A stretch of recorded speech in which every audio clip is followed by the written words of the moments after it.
Hey everybody, Justin Barba, the Mindful Barbarian. Here I am today out at the Johnsonville Field, Missoula International Airport. Getting ready to go flying with my dad. We're going to take up his 1969 Cessna 150 and go see what things look like.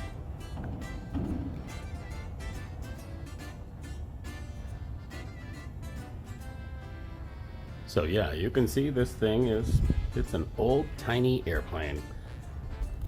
Sometimes when I look at it on these videos, I think, holy smokes, we hop in this thing and go up in the air. I mean, it's from 1969, so I mean, is this wise? Is this, this is some old technology, right? But as you can see, it functions, it flies, and we haven't crashed yet. So with this video, I decided to do voiceover. If you happen to see my previous video, flight video, where we were flying from Pulse, Montana back down to Missoula, this very runway, very airport, I just sped it up, and I've done the same thing here. That video, I sped it up 6 times to 10 times what the actual flight time was. This one, I've actually just sped it up 3 times. And partially, I want you to be able to see that. Like, look at this, right? There's the Missoula Valley. We're gonna fly into the Bitterroot Valley.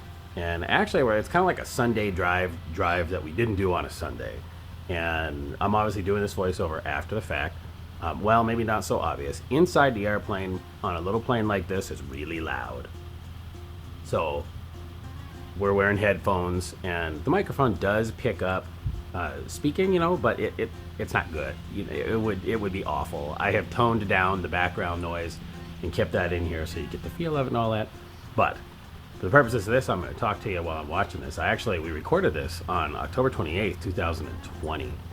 And obviously, for the end of October, a bunch of snow on the ground. If you take a look at some of the videos that I put out around that time, I've got one with the Moose Crossing front on it. In fact, we're heading the direction. I've recorded a few videos.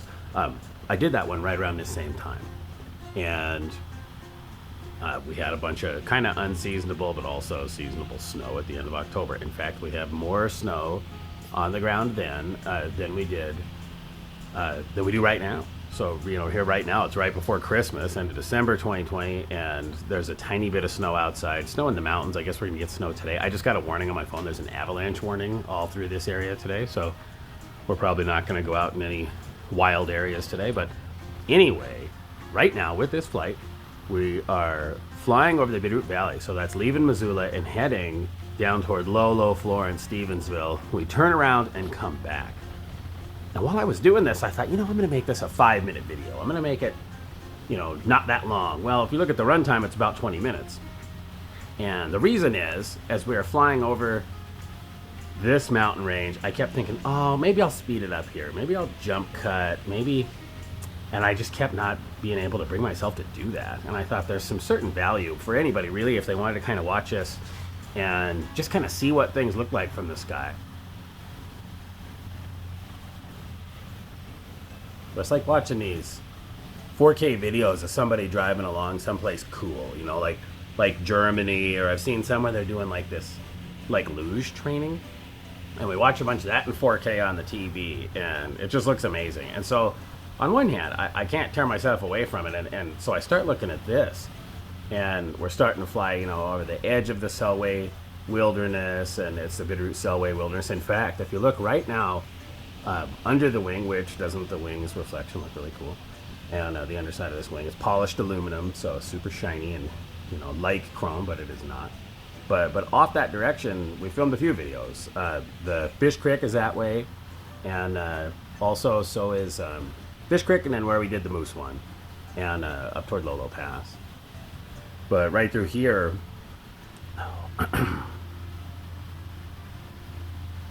so here I kept thinking, oh, maybe I'll speed it up. And then it just kept keeping my attention. I don't know if it's going to keep other people's attention or what. But you've got tamarack trees that were still turning color back then. Now they're all, they should pretty much don't have any needles on them from what I've seen just out in the woods. But you'd have a mixture of some green and some orange and yellow. You get the blue of the sky. And then looking down the valley, you can see that little bit of haze, kind of bluish cloud. Well, that's probably smoke. It was not a foggy day, and we were figuring it was smoke. Now, one thing you can't tell, I mentioned it in the other flight video that I've done, you can't tell that these valleys are like rivers of turbulent air rolling out into the valley we're flying down. So there's a lot of movement going on. Like if you look at that wing and see it kind of going up and down and up and down, there's a lot of movement, and it's like being on a big airliner, except for you're in a little tiny 1969, you know, about the smallest plane you can fly, you know. So it's kind of freaky. But look at this. It's worth it to me because look at this. You know, look what we're looking at. You know, even with my reflection of my arm kind of, you know, obscuring a little bit of it, doesn't it just look so cool? And you're not going to get that perspective on the ground. And even though these mountains do look amazing from the ground, they do. But anyway, and there's sort of Joseph Peak, there's St. Mary's Peak. I'm actually not sure which is which. I get turned around on the ground anyway, but I get turned around from the sky. But so like this, you're flying right here, and it starts to bounce, bounce, bounce, bounce, bounce. So you're wearing a seatbelt and a harness that goes over your both shoulders. And I tell you what, I needed it on this one because the plane dropped about a foot. And luckily, my gimbal holds my phone pretty damn steady, because otherwise, if I was just holding it in my hand, it would have been all bouncy, bouncy, bouncy, bouncy. It would have been terrible. But this was a fun flight. We had a great time. Got to see a lot of cool stuff. But I start feeling airsick somewhere down in here, and because it's bouncing you around so much, and it becomes tough to deal with. And like I say, it's definitely worth it. I'm going to be putting out another video here about that concept, about working on, when I look at this, I just think, oh, river of turbulence, bash, bash, bash. And I know it's awful, especially in a tiny plane like this. But I'm working on a video that I shot yesterday. I'm going to put it out probably tomorrow, talking about enduring things and putting yourself through kind of hardships in order to become the person you want to be. And one thing about getting up in a tiny airplane like this, I mean, I say it every time, I think about crashing, you think about, oh, that could be a malfunction. A lot goes into making sure this airplane still is safe and you know, up to speed. And look at this, look at that. You know, come on. It just looks cool. It's worth it to me to kind of risk that cost-benefit analysis and say, hey, you know, is it worth it to get out there and go do it? Well, yeah, it is. Like for my brother, it's not. He's also taller than I am. He's like 6'3". He does not fit in this airplane very well. I barely fit, and he's a little tall. He'd be more uncomfortable. And but for me, I look at this and right in here, how can I speed this up? Now I can see people might just turn this off, or maybe you muted me by now. I was going to say that in the beginning. Say, hey, if you don't want to hear me talk about stuff and you just want to look at things, mute it. But take a look at that. It's just so cool. Now, we could have flown a lot further down, and right in here, I thought, oh, this is amazing. But we were getting beat up so bad from the turbulence that, you know, neither my dad nor I really wanted to keep on going.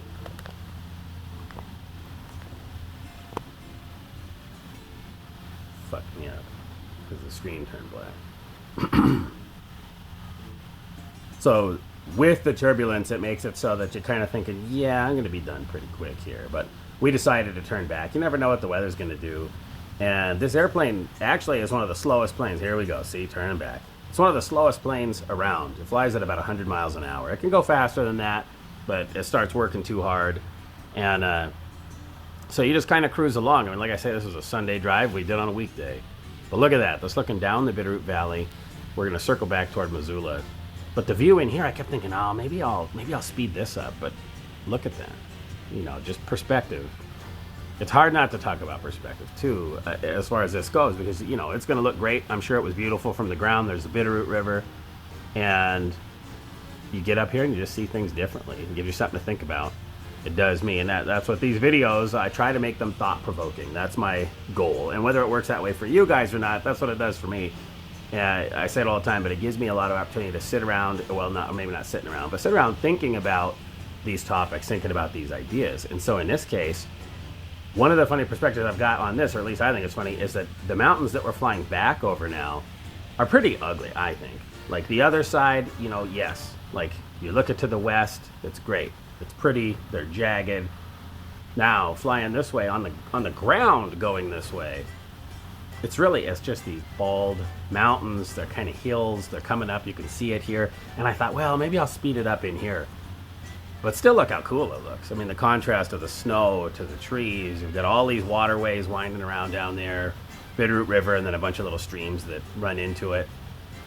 And then the Sapphire Mountains. And pretty quick, you know, we're going to be back to Missoula.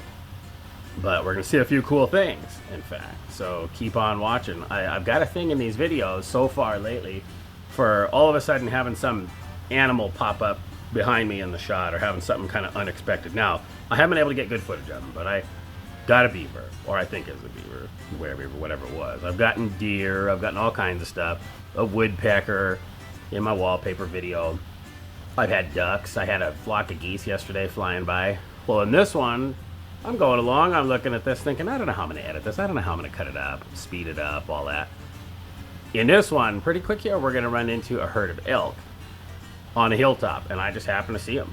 And, you know, it's pretty close to town. Like right here, we're flying over, like, look at this, you know, kind of scrubby land, and at least from up here, it doesn't look that great. Like, the overall vista looks cool, but down there, and then boom, all of a sudden, here's a bunch of elk. So that's coming up. Keep your eyes open. I'll point it out. I zoomed in on it, and it was cool to see them and to think that they live in this wilderness area that's not that wild, that's right outside of Missoula. So anyway, a good point of a lot of my videos thus far have been that you can, right around where you live, you can find cool stuff. You can find interesting things. You can find things that hopefully get you thinking, and things that you don't necessarily spend time looking on every day, you know, like these Greeno Park, you know, Rattlesnake Creek things that I've been doing. I normally don't go down there, so getting down there, you know, it's been a good thing. It's been good for me, and it's caused me to take the time to specifically get out there and go do it. Now, I don't get the credit for most of this because my wife's usually the one to say, hey, we should go do this and go for a walk. And I always say it, but it's true, as I'm lazy and I just want to sit around on the couch and do nothing. But look at this. Now we're getting back into kind of the cool area where on the ground I do think it's fairly ugly, but look how cool it looks right now. And I just couldn't bring myself to speed it up. I thought, well, people will jump ahead if they don't want to, but these elk are coming up pretty quick here.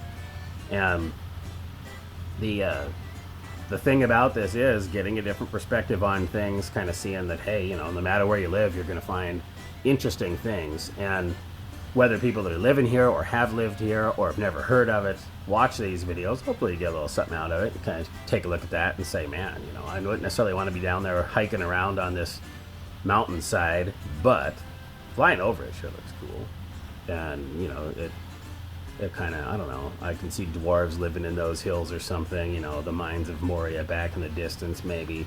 I always think that was some of these kind of rugged areas. Or you'll find a herd of a whole bunch of elk. And they're coming up here pretty quick. We're going to see them. I don't know how well they're going to show up on this. We're going to be able to see that there are a bunch of little dots. It's also going to give you a perspective on how high we actually are. We're only like 1,000 feet, maybe 1,500 feet above the ground.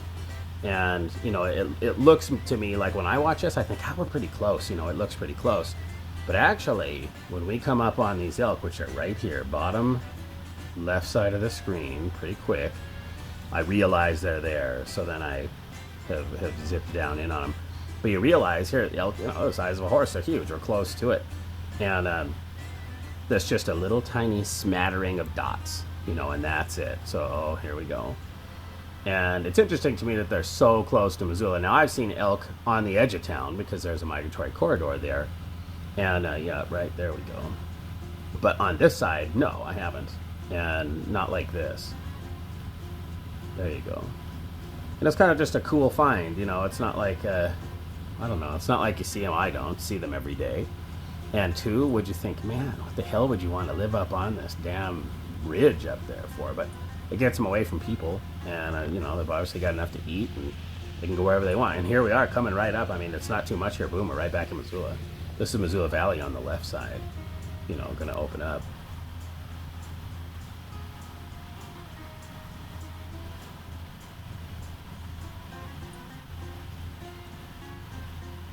Now, coming up here, I've actually filmed a number of videos that you're going to see in this area. That's Miller Creek right there. And we get Christmas trees up in there. I've got a tree this year back up that direction. But we're going to curve around up here, and the house that we did the wallpaper video on, a bunch of things. So we'll just watch it unfold. It's, again, like if I speed it up, or there's Missoula, the giant metropolis of Missoula. Sped up at 3 times, you figure it's pretty fast. So yeah, so down here where all these houses are, the wallpaper removal house is down in this area. It's in the shot right now. And then straight ahead, that's Mount Sentinel again. We've hiked around on that thing. I pointed out the M. That's Petty Canyon, this big dense thing of trees here right under the wing. I got married up there. We're hiking around. If you watch any of my videos, you see a bunch of this stuff there. And but Mount Sentinel, the funny thing on this day is one of the iconic Missoula views, or that people would think of when they see it, or think of it as Mount Sentinel and the M. Well, you can't see the M because on this day everything was white and it blended in. Now it should be down here on the bottom. But my dad started turning to the west. He started making a left turn, and I was like, oh, god damn it. Because it's so cool, like we had the rattlesnake and Hellgate Canyon and all this, and I'm trying to catch it, and I tell you what, it's hard to convey how tiny this airplane is when you're inside of it. You know, it's really small. So I said, hey, what the hell are you doing? Can you turn back around? And so I could get a shot of Hellgate Canyon. So the funny thing is, he did. But I still couldn't get a good shot of it because the direction we were at, it was just wrong. And I can't reach around very easily. And I can't block him. I can't block what he's doing. The last thing I want to do is crash in the middle of town or something. And or impede him in any way. So I started shooting out the back. So I don't have any good video of Hellgate Canyon and an approach on the M. So we're going to have to do another flight and go over and grab that. But shooting out the back, I think, looks really cool. And I like it in the underside of the wing. I kind of do and don't, but I think it looks cool. And you can see it's a little bit choppy, but we can see pretty quick we're going to get a good view. There's a good view of just Missoula, a bunch of it. But we get a pretty good, you know, shot right in here. There's Mount Sentinel again, but there's no M on it. You can't see it. There's a little bit of Hellgate Canyon. I just couldn't get it. There was just no angle. And I figure, that's one of the things, I figure, well, screw it. Yep, I wanted that. We could have come back around or something, but nah, it was too much work. We just didn't do it. He was planning to go land. And also, there were a lot of airplanes in the sky that day. We don't see any in this, but there were airliners. There were a lot of people out flying. So, right in here, I think that's just cool. I think that looks great. That kind of captures the entire flight. And, you know, with this, with my phone, I can't catch everything. Plus, I'm no professional videographer. What the hell do I know? But, like, looking at this, that right there, I think is cool. And I just had a lot of kind of, oh man, that is cool moments throughout this flight. And then I get to this point, I'm like, well, yeah, I could cut it off. Nah, we're going to go to land. Let's just do it. If you don't want to watch, don't watch. If you want to see what eyeball I do at the end of this one, keep watching. There's O'Brien Creek. We've got a house up there that we work on regularly there not too long ago. It's actually really cool up in there. That's an area where you might see some elk and different animals and things. I didn't expect them on the other side. But I think it's a good overview of a little bit of Missoula Valley plus part of the Bitterroot, half the Bitterroot Valley, really. And what he's doing here is working his way up to get in the pattern to come in and land. And, you know, by this point, I'm feeling sick, like nauseated is what it is. Get feeling nauseated from all the bumpiness. And I did a lot of looking at distant mountain peaks and keeping your eyes fixed on one thing while we were flying through here and trying to hold the camera in one place, because it does actually help you kind of get not airsick, and especially when you're getting bounced around so much. So, but at this point, God, you know, if you just saw this, it's so scrubby and bleh, you know. But then, you kind of look in the distance, look how cool it looks. The clouds, the blue, all that. And kind of the part, if there's a scary part of the flight, I would say it's right here. As you're thinking, and every time, no offense, Dad, but every time I think, God damn, I hope he doesn't crash us into the ground. Let's see, you know, let's hope we come in. And, you know, every time he comes in with a real nice little touch, because I think, how hard would it be to come in and just slide right in just right? Well, I think pretty hard. Obviously, pilots know what the hell they're doing. But, like, at this point right here, I think, well, I hope we land it. And he did. So, without some big bang. Because what if you were 6 inches too high, too low, whatever, you know? Anyway, thanks for watching. Please like, subscribe, check out my other stuff. The Flathead Lake flight up at Polson. It's a cool airplane video if you want to see that. If you want to see more philosophical stuff, just check out the rest of my channel. See you today.